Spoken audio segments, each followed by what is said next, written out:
É a fé que transforma. O que significa isso? O que é ter fé? E essa fé, ela precisa transformar o nosso ser, transformar a nossa vida.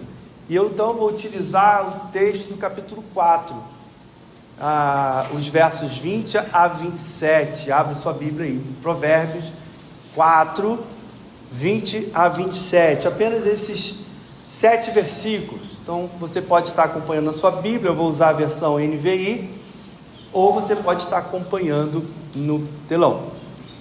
Diz assim o texto, 20: Meu filho, escute o que digo a você, incline o ouvido às minhas palavras, nunca as perca de vista, guarde-as no fundo do seu coração, pois são vida para quem as encontra e saúde para todo o seu corpo.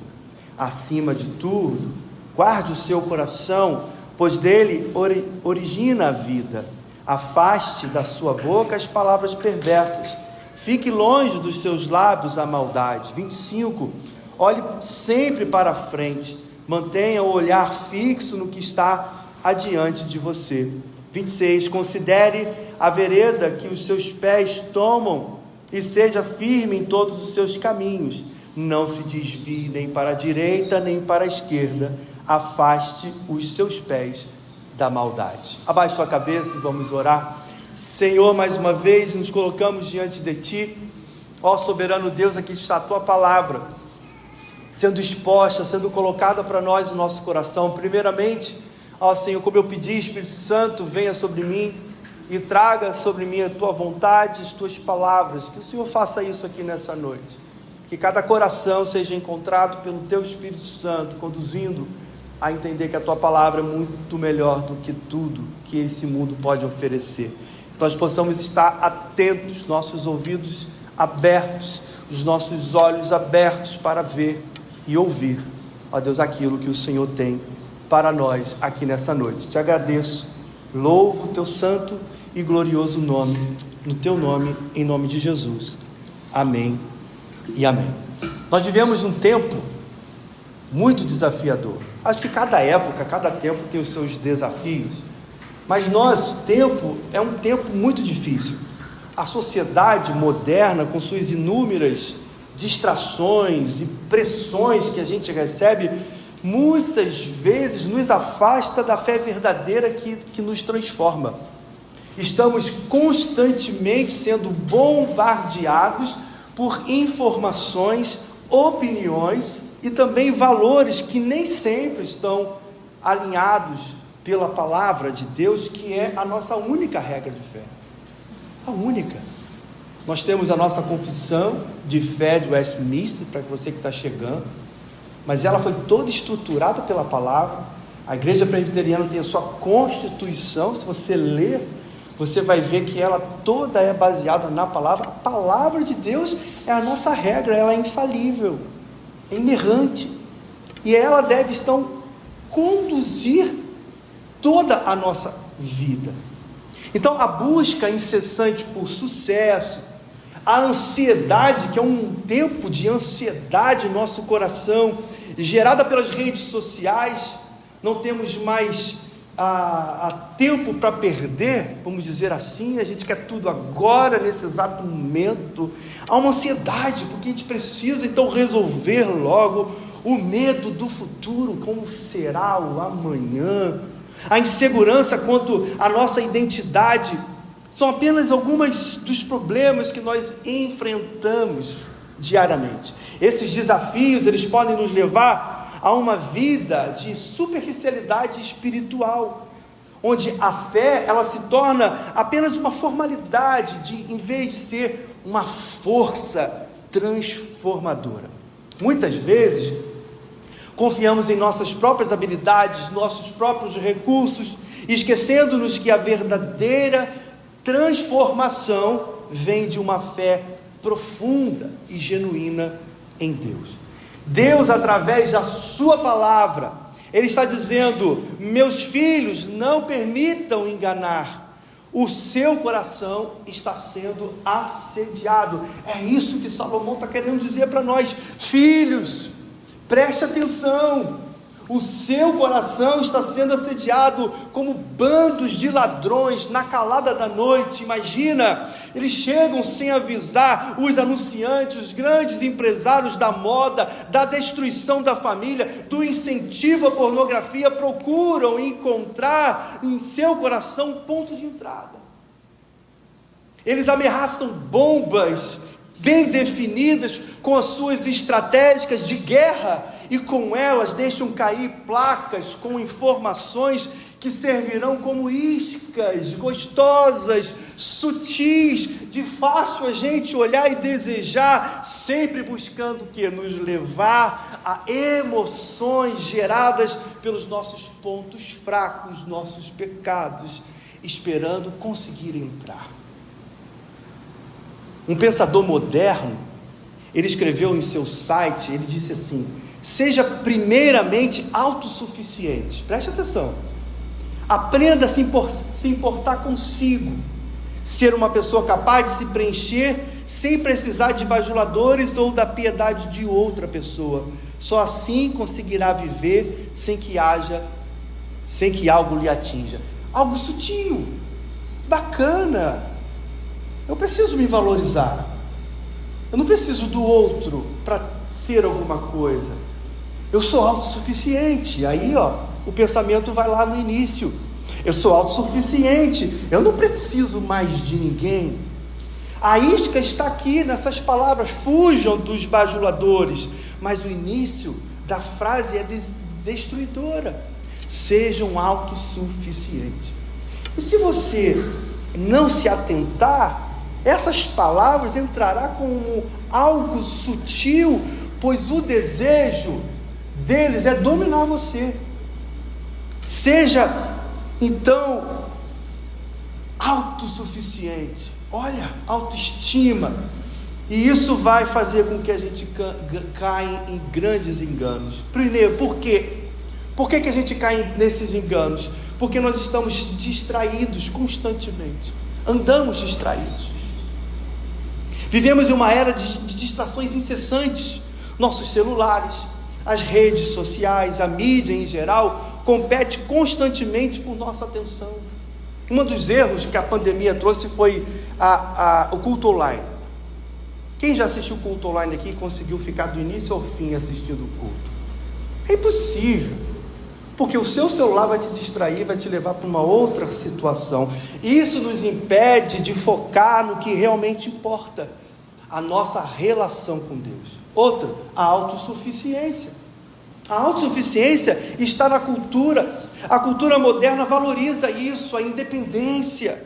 Somos ensinados a confiar nas nossas próprias habilidades, nos nossos próprios recursos, muitas vezes esquecendo que a verdadeira sabedoria, que a força vem de Deus.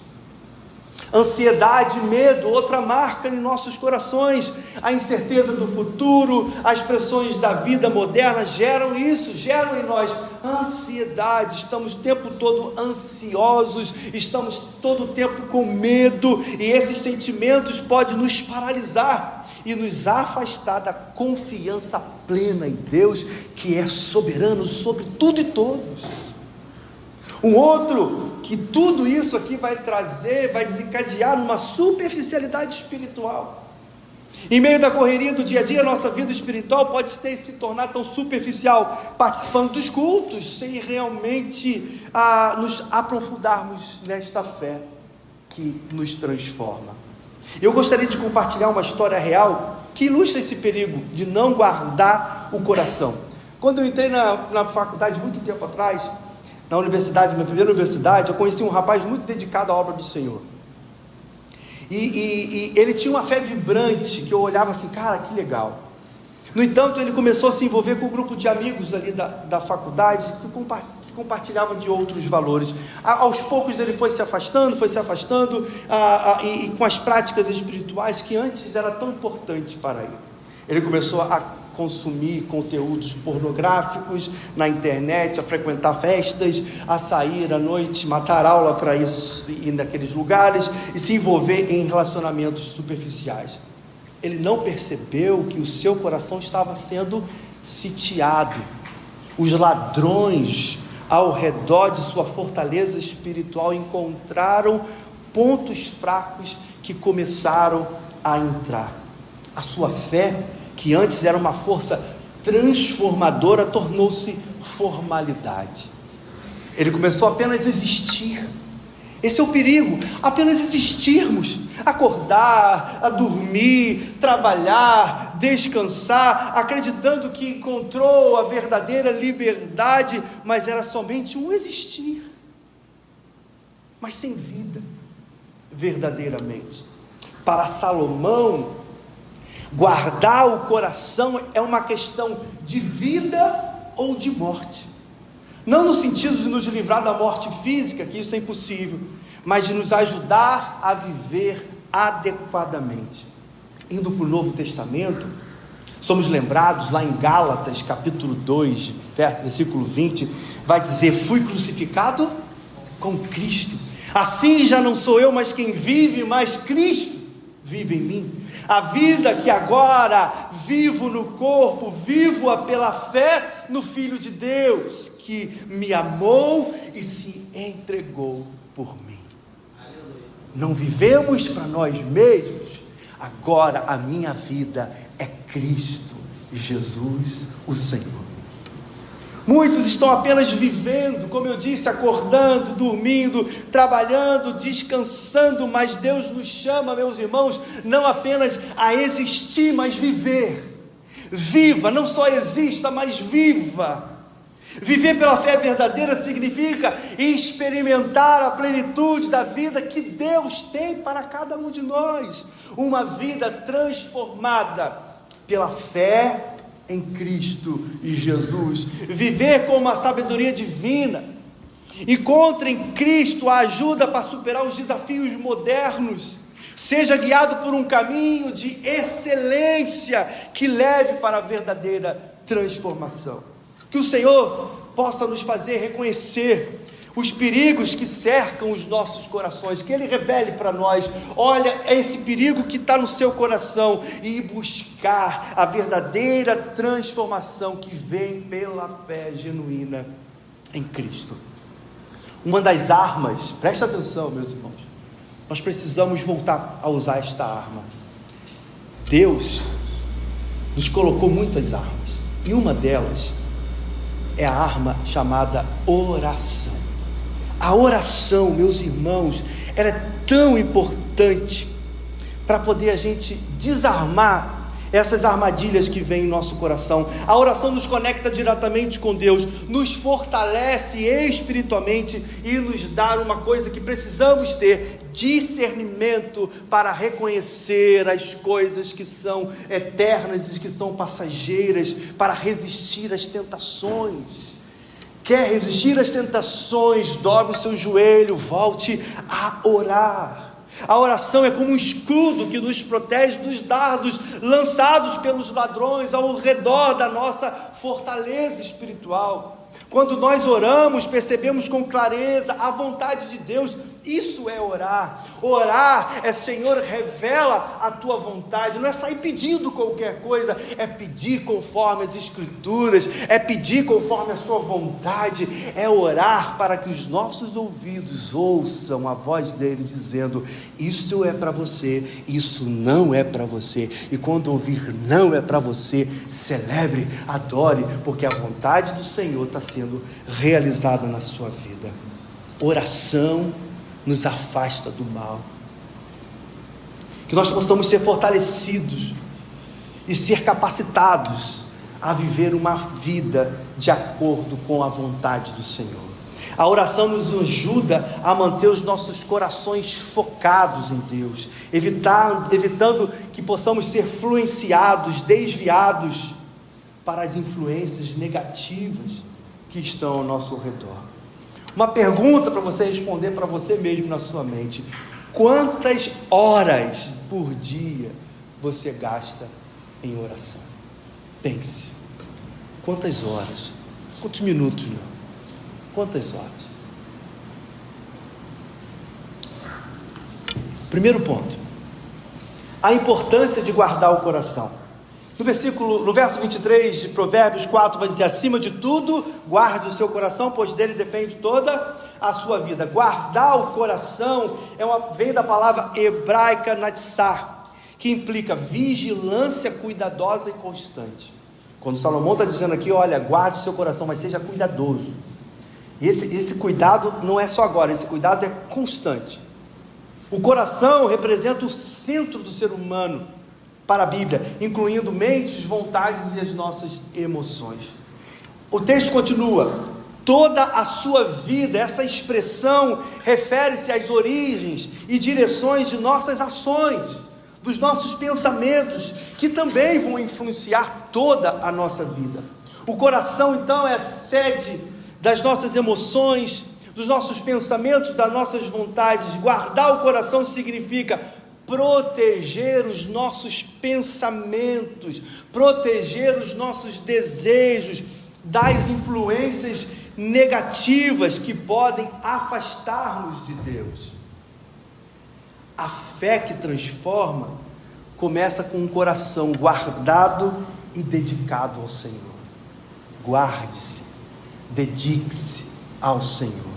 Parece que estamos falando do mesmo assunto das outras semanas, mas acredito que nós devemos firmar e fixar bem as nossas mentes, guardar aqui essa necessidade de vigiar, de proteger o coração. O coração representa que nós temos de mais profundo, o que é a nossa consciência. Os seres humanos possuem altos e baixos. Quantos começam um dia bem, à noite está totalmente depressivo? Porque nós somos seres emocionais. Quando nós estamos em alta, como estamos bem conosco mesmo, nossos corações estão guardados, tropeçamos menos, erramos menos. Mas ao contrário, quando o nosso coração está ferido, cheio de marcas, cheio de lixos acumulados, os pensamentos são destrutivos. Se antes os erros eram pouco, agora é fácil cair em armadilhas e tropeçar. Com o coração ferido, é muito, muito mais fácil de nos afastarmos da fé.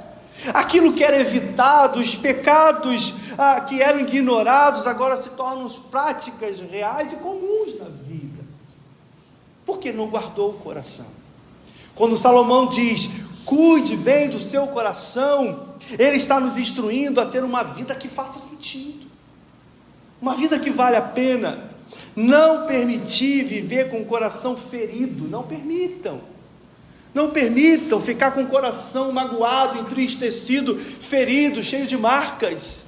Não podemos viver desta forma, pois o sentimento, sabe qual vai ser? De engano, de egoísmo, e será fácil achar que a nossa vida está em nossas mãos, mas na verdade não está, pois os lixos acumulados, a dor, a tristeza, o ódio, a raiva, a inveja, a cobiça, é que estão dominando o jeito de agir e de ser. Guarde o coração, é de lá que as nossas decisões são tomadas, e será fácil perder esta guerra. É de lá que os nossos valores são formados. Guardar o coração, portanto, significa proteger e cuidar da nossa vida interior, para que ela seja alinhada à vontade de Deus. Jesus, ele enfatiza a importância do coração em várias ocasiões. Mateus 15, do versículo 18 e 19, Jesus vai dizer assim, mas o que sai da boca procede do coração, e é isso que contamina o homem, porque o coração procede em maus pensamentos, homicídios, adultérios, imoralidades sexuais, furtos, falsos testemunhos e calúnias. Aqui, nesse texto, Jesus nos mostra que o coração é a fonte de nossas ações e comportamentos. Se o coração estiver contaminado, as nossas ações também estarão contaminadas. Paulo também fala sobre a importância de guardar no coração. Em Filipenses, no 4:7, ele vai dizer: e a paz de Deus, que excede todo entendimento, guardará os vossos corações e as vossas mentes em Cristo Jesus. A paz de Deus é um guardião que protege os nossos corações de influências negativas, e isso, meus irmãos, nos manterá de pé na fé que transforma. Quer ver um desastre? A vida de Davi foi um desastre, um homem que foi também considerado o segundo coração de Deus. Você vai ver isso em Atos. Davi não era perfeito, ele cometeu erros graves, como vocês sabem, o adultério de Betseba, o assassinato do seu esposo Urias. No entanto, uma das coisas, mesmo vivendo uma vida trágica, que Davi sabia era a importância de guardar o coração. E ele escreve então o Salmo 51, que vamos ver o seu arrependimento verdadeiro, e ele vai dizer no verso 10: cria em mim, ó Deus, um coração puro e renova dentro de mim um espírito estável. Olha a importância de ter um coração guardado, protegido e puro. Davi reconheceu, para viver uma vida que agrada a Deus, ele precisa de um coração puro. Para guardar o coração, é essencial que ele esteja encharcado do verdadeiro amor, que é revelado por Paulo em 1 Coríntios capítulo 13. Paulo vai descrever o amor como paciente, o amor como bondoso, sem inveja, sem orgulho, sem rudeza, sem egoísmo, sem ira, sem guardar rancor, e que se alegra com a verdade.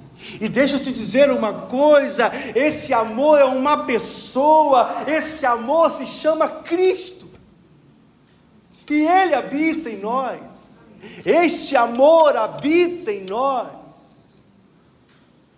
Jesus disse em João 15:9: como o Pai me amou, assim eu os amei, permaneçam no meu amor. Quando o nosso coração, então, está cheio, encharcado de Cristo, nós somos capacitados a viver de acordo com os princípios de Deus. E, meus irmãos, o que eu mais desejo como pastor, quanto mais oro e quanto mais eu choro, eu peço, meu Senhor, que não tenha um membro daquela igreja que não ame o Senhor, que todos possam te amar, que todos possam olhar para Cristo e dizer: Ele é a minha única esperança, eu vivo por Cristo, eu adoro por Cristo, eu ando por Cristo, eu durmo por causa de Cristo. Esse é o meu desejo, de fazer vocês amarem a Cristo mais do que qualquer outra coisa na vida. Por isso que eu mostro a minha humanidade para vocês e o meu coração. Por isso que eu choro aqui, para vocês verem em mim como um homem comum, mas que Cristo, Ele é a nossa esperança, Ele é tudo que temos. Esta igreja existe por causa de Cristo, Ele está neste lugar, Ele impulsiona as nossas vidas. Cristo. Quanto eu existir, eu vou falar a única coisa: Cristo, Evangelho de Cristo. Porque eu sei que se nós estivermos com o nosso coração encharcados de Cristo, nós saberemos viver uma vida que vale a pena. Porque o amor de Cristo nos transforma e nos dá força para resistir às tentações, às armadilhas deste mundo. Paulo, em Romanos capítulo 5, versículo 5, ele vai dizer: e a esperança não nos decepciona, porque Deus derramou o seu amor em nossos corações por meio do Espírito Santo que Ele nos concedeu. Cristo veio morar em nossos corações através do seu Espírito. Guardar o coração deve ser uma tarefa contínua, essencial, importantíssima, para que possamos ter uma vida de fé verdadeira e transformadora. Nunca confie no seu coração, desconfie dele plenamente. Devemos proteger nosso coração das influências negativas e enchê-lo da pessoa que é amor, que é verdade, que é alegria, que é paz, que é tudo para nós. Essa pessoa é Cristo Jesus. Que possamos, como Davi, buscar um coração puro e renovado, que o amor de Cristo seja a força que nos guie e que nos transforme diariamente. O segundo ponto, a necessidade de falar com sabedoria. Verso 24 vai dizer: afaste da sua boca as palavras perversas, fique longe dos seus lábios a maldade. A boca fala que o coração está cheio.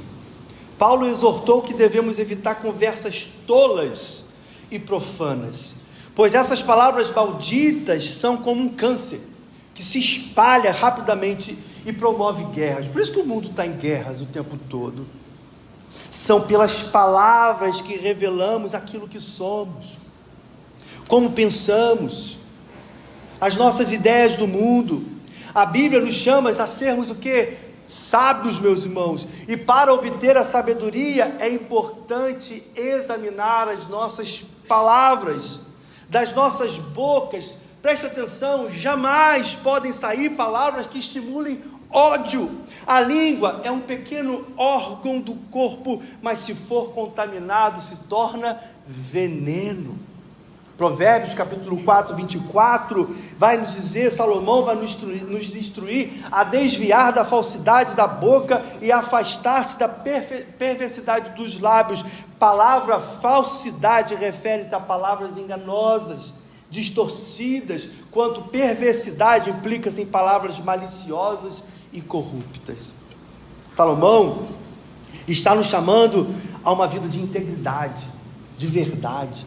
Sejamos íntegros, sejamos verdadeiros uns com os outros, onde nossas palavras refletem o que? Sabedoria, justiça de Deus, é dele, por ele, que as nossas palavras devem ser então medidas, porque quando falamos, glorificamos diretamente a Deus. As palavras têm um poder imenso.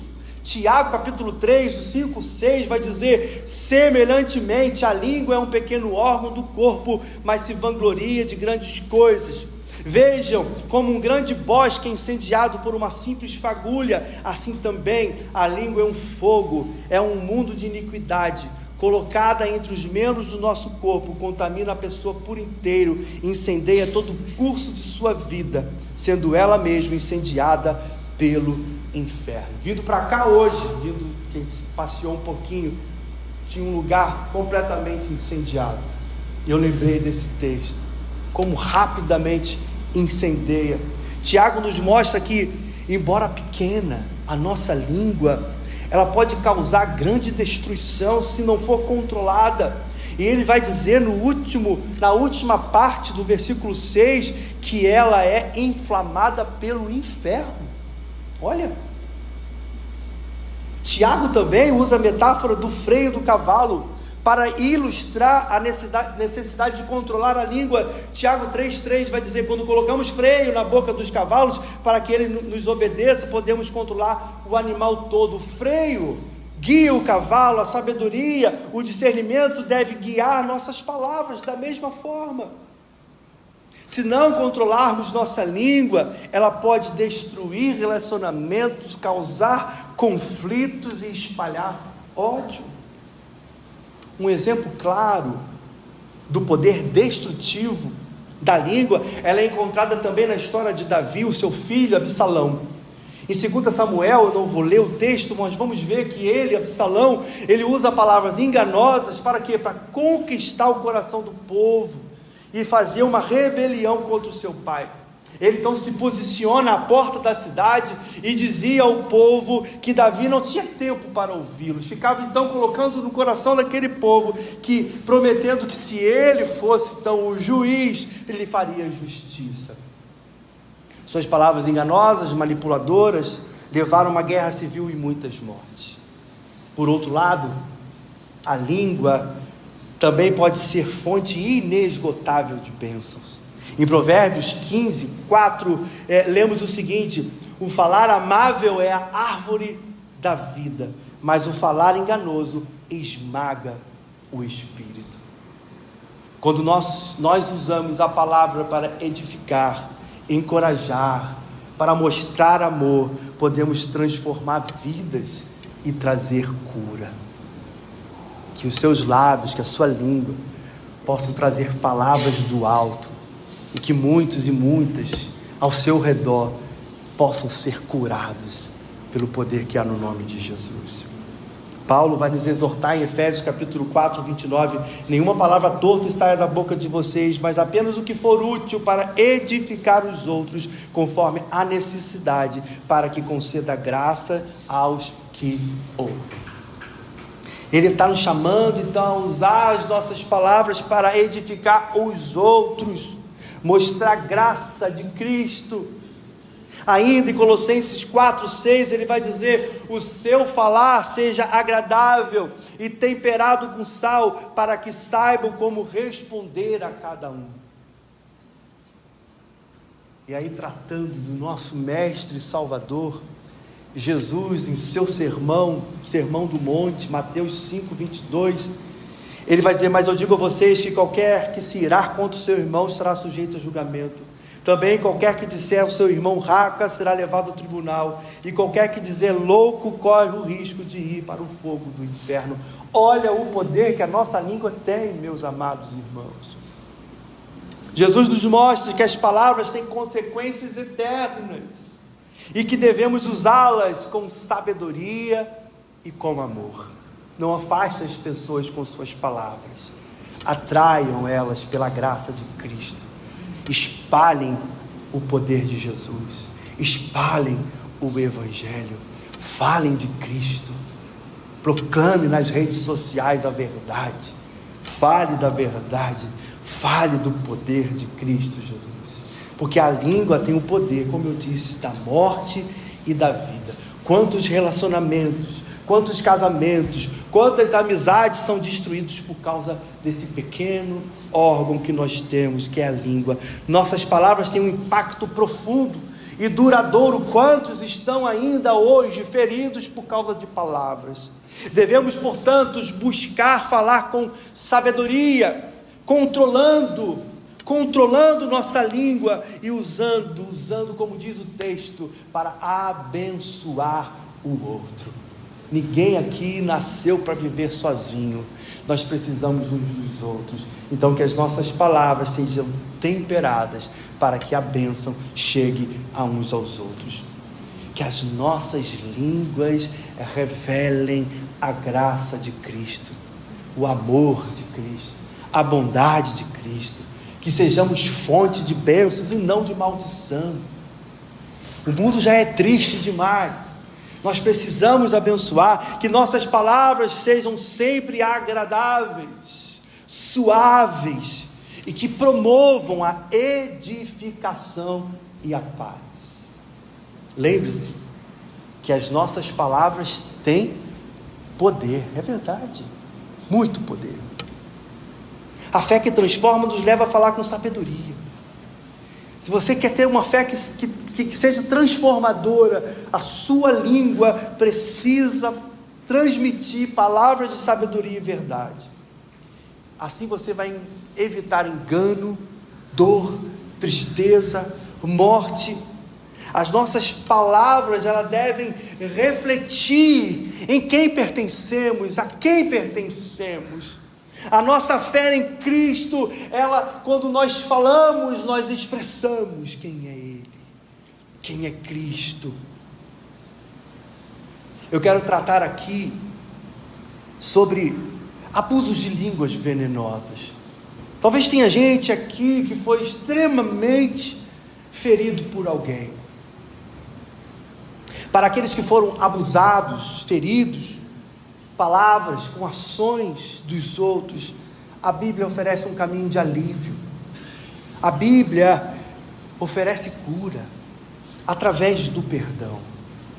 Em Efésios capítulo 4, versículo 31, 32, Paulo vai dizer o seguinte: livrem-se de toda amargura, indignação, ira, gritaria, calúnia, bem como toda maldade. Ele vai dizer: sejam bondosos e compassivos uns para os outros, perdoando-se mutuamente, assim como Deus os perdoou em Cristo. Olha o que ele iguala o perdão de Cristo. Você foi perdoado por Cristo. Lembre-se de tudo que você já viveu e Cristo te perdoou. Desta mesma forma, se Ele te perdoou, você também deve perdoar os outros. Livre-se de toda maldade, indignação, gritaria, de ira, de calúnia. Livre-se do seu passado, livre-se dessas palavras. Lance aos pés de Cristo, receba a cura do Senhor. Um exemplo poderoso de perdão na Bíblia é a vida de José.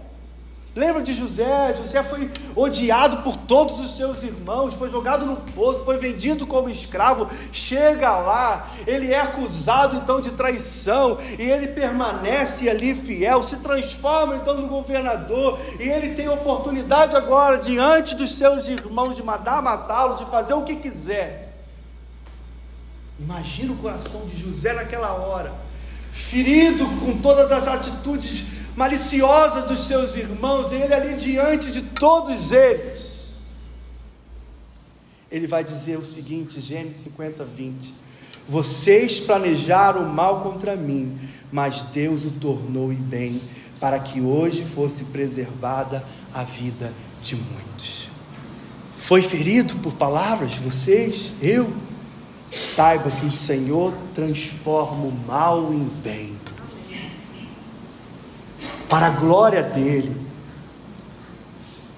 O perdão não é apenas um ato de obediência a Deus. Eu vou perdoar porque eu encontrei Cristo e eu tenho que perdoar. É muito mais do que uma obediência. Eu vou fazer porque eu amo a Jesus. Mas também, quando nós entendemos e fazemos isso, é um caminho para a cura pessoal. Mateus 6, 14, 15, Jesus vai nos ensinar: pois se perdoarem as ofensas uns dos outros, o Pai Celestial também perdoará vocês. Mas se não perdoarem uns aos outros, o Pai Celestial não perdoará a ofensa de vocês. Por isso, perdoem uns aos outros. O perdão, ele libera o ofensor e libera o ofendido, permitindo que ambos expressem graça e paz de Deus. Assim como a língua pode ser um instrumento de destruição, ela também pode ser um instrumento de cura. Que nós possamos usar as nossas línguas como um instrumento de cura, meus irmãos.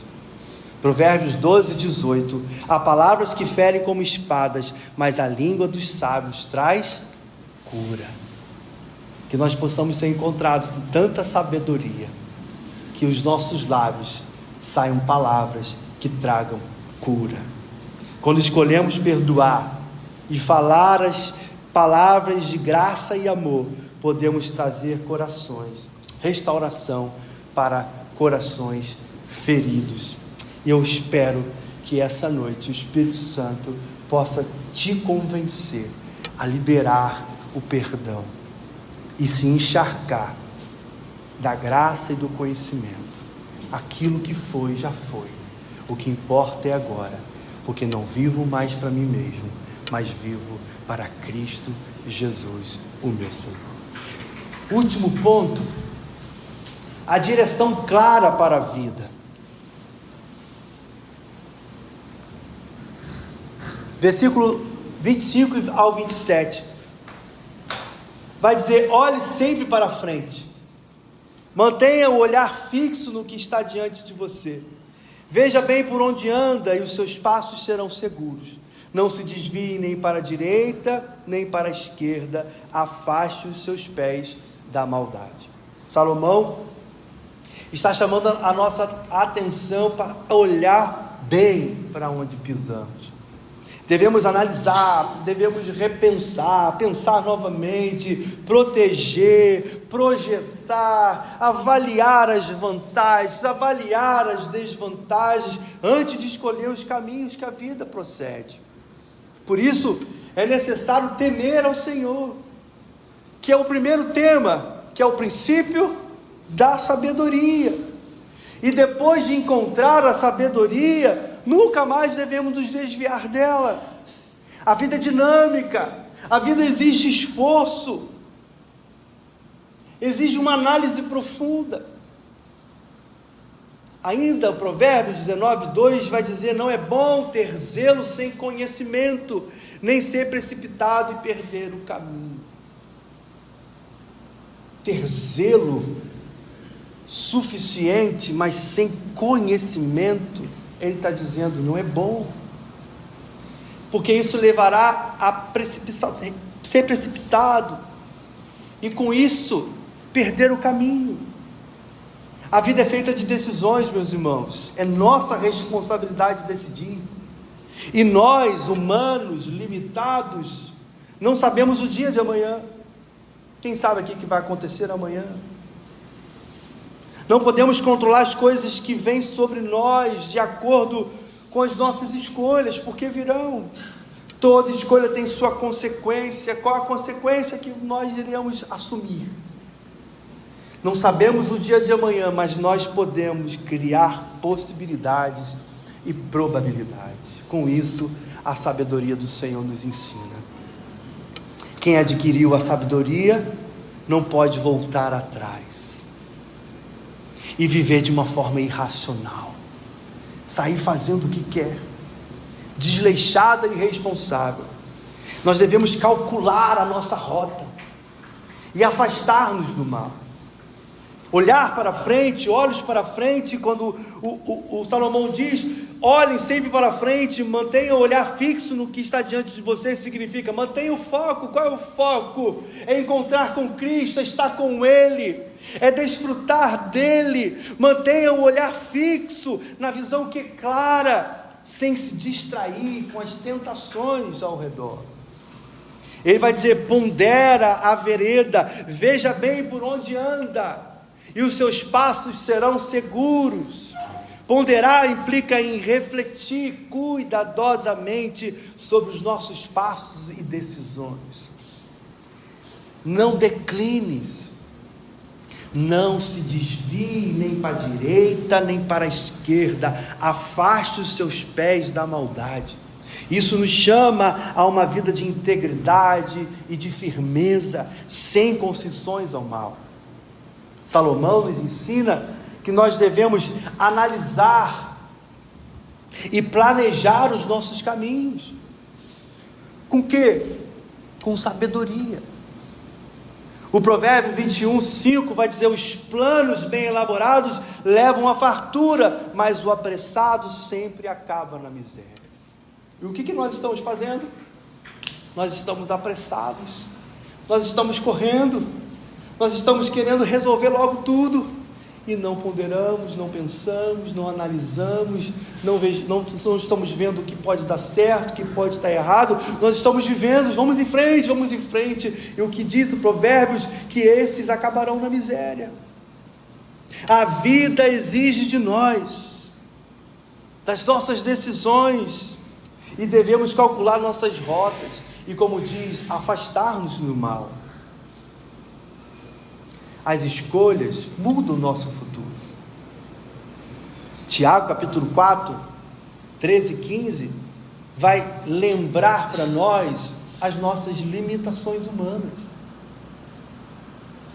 Vai dizer o seguinte, ouçam agora, vocês que dizem, hoje ou amanhã iremos para esta ou aquela cidade, passaremos um ano ali, faremos negócio e ganharemos dinheiro. Vocês nem sabem o que acontecerá amanhã, que é a sua vida. Vocês são como uma neblina que aparece por um pouco de tempo e depois se dissipa. Em vez disso, deveriam dizer, se o Senhor quiser, viveremos e faremos isto ou aquilo. Isso é fé, é uma fé transformadora. Se o Senhor quiser, eu viverei isso ou farei aquilo.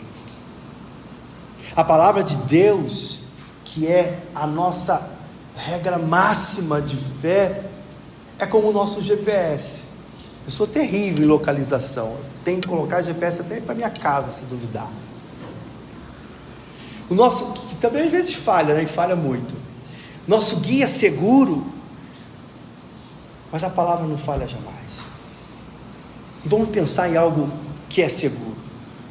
Em meio às incertezas da vida, é a palavra do Senhor. O Salmo 119, 105, não vai estar aí, vai dizer: lâmpada para os meus pés é a tua palavra e luz para o meu caminho. Lâmpada acesa que ilumina o nosso caminho é a palavra do Senhor, que possamos desejá-la, abrir.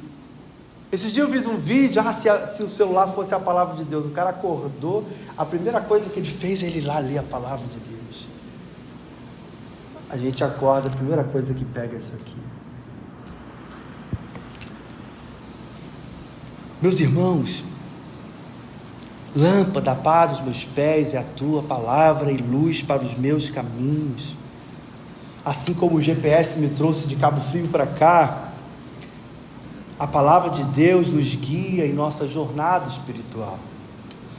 Imagina então que você esteja andando por uma estrada e você está usando lá o seu GPS, numa rota que é segura, e no entanto, em algum momento, uma pessoa que está com você, sentada do seu lado, um conhecido seu, e aí ele sugere para você: vai por aqui, ali é mais longo, vai por aqui, que aqui vai ser melhor, a gente vai chegar mais rápido. Mas você diz: mas aqui a criminalidade é alta, a gente corre um grande risco, mas vai rapidinho. E aí você aceita ir, insiste em passar por lá. O que Salomão está dizendo é o seguinte: afaste os seus pés da maldade. Nesse exemplo dessa rota, é como se ele estivesse dizendo: se alguém contradiz com o seu mapa, ou sugere que você ignore a palavra de Deus, tire essa pessoa do seu carro e siga o teu caminho. E é o que a gente está fazendo, a gente está continuando a ouvir essas pessoas. A palavra de Deus é a nossa regra, tudo que diz contrário a ela, nós devemos excluir da nossa vida. Mas se ela diz não, é não, se ela diz sim, é sim, estejamos satisfeitos por ela. Qualquer coisa que contradiz a palavra de Deus, ela deve ser ignorada imediatamente, meus irmãos. Nossas escolhas devem sempre estar ligadas ao exemplo de Cristo. Jesus disse: eu sou o caminho, a verdade, a vida, ninguém vem ao Pai senão por mim. Jesus é o nosso exemplo perfeito de como viver uma vida de integridade e sabedoria. Jesus sofrendo, e gotas de sangue saía do seu corpo, humanamente dizendo: isso vai ser terrível o que eu vou passar. E ele diz: Senhor, afaste de mim este cálice, mas seja feita a tua vontade. E ele foi, e ele cumpriu, e hoje estamos aqui.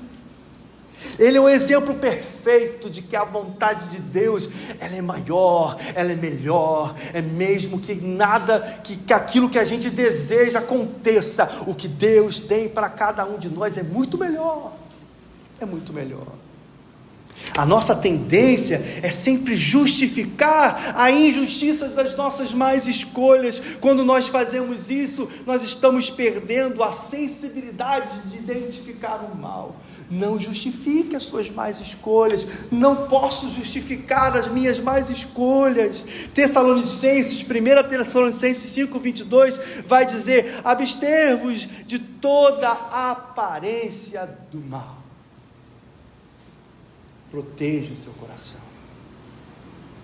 Devemos evitar o mal a todo custo, não andar pelos caminhos maus, não nos comprometer com o mal, com a maldade, com os malvados e com os maldosos. A vida é arriscada demais, meus irmãos, e ela é rápida demais. Mesmo em caminhos claros, seguros, ela é arriscada. Ainda mais quando o caminho é tenebroso, devemos seguir o caminho da retidão. A nossa alma desfrutará das delícias perpetuamente. Já achamos músicos aqui. Que nós possamos manter nossos olhos fixos na justiça de Cristo, não nos desviando nem para a direita, nem para a esquerda.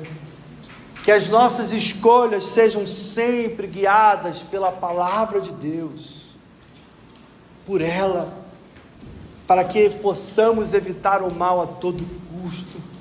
A fé que transforma nos dá uma direção clara para a vida. Manter os olhos fixos em Cristo nos ajuda a andar com segurança, com firmeza, evitando os desvios que podem nos afastar do Senhor. A fé em Cristo nos guia em cada passo, garantindo que os nossos caminhos sejam retos e sejam seguros. A fé que transforma é aquela que é depositada na obra redentora de Cristo. A fé em Cristo nos justifica, a fé em Cristo nos santifica, nos transforma à sua imagem.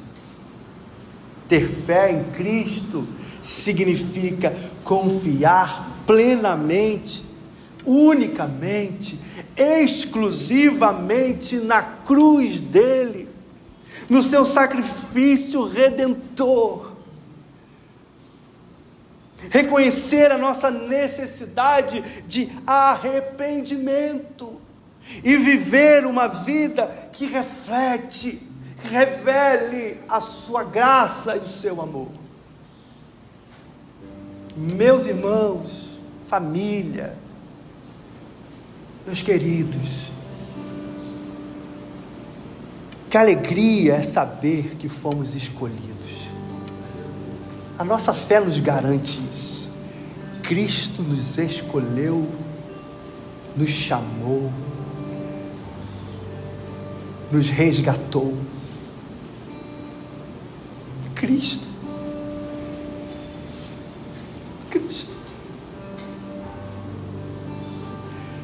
Ele nos amou, Ele te amou, Ele te ama. É por causa dele, é por causa da obra redentora de um Deus grande, glorioso, santo, magnífico, esplêndido, com toda uma adoração perfeita sobre Ele.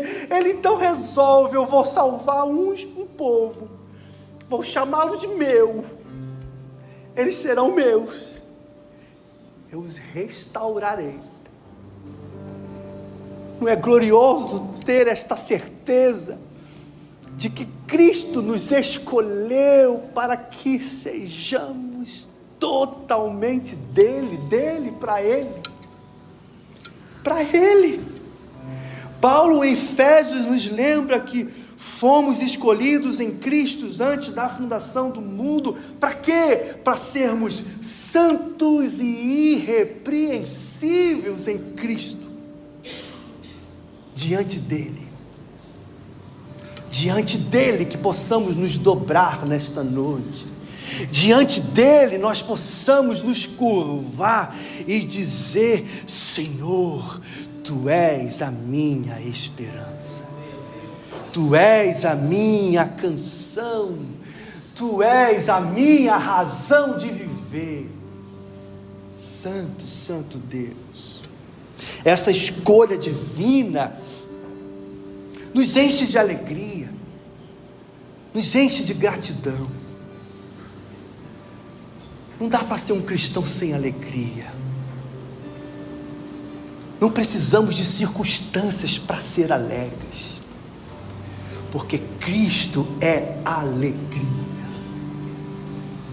Aqueles que estão em Cristo são encharcados de alegria, mesmo que nós não temos possibilidade alguma de saber o dia de amanhã. Eu sei que o meu Redentor vive e é certo, e estarei seguro mesmo no dia de amanhã. Aleluia. Esperança, alegria.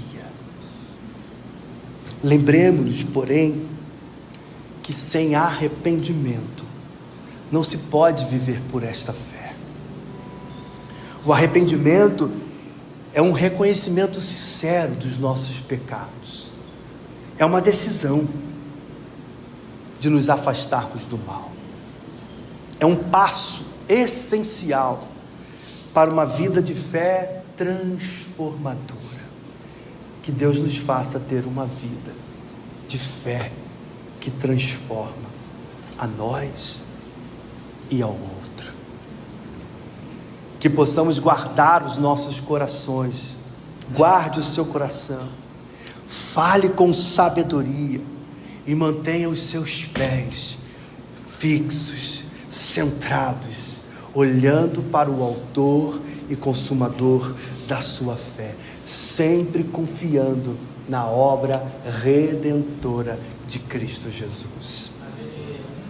Que a alegria de sermos escolhidos por Deus nos motive a viver de maneira digna do chamado que recebemos, sempre em arrependimento e fé. Vamos orar.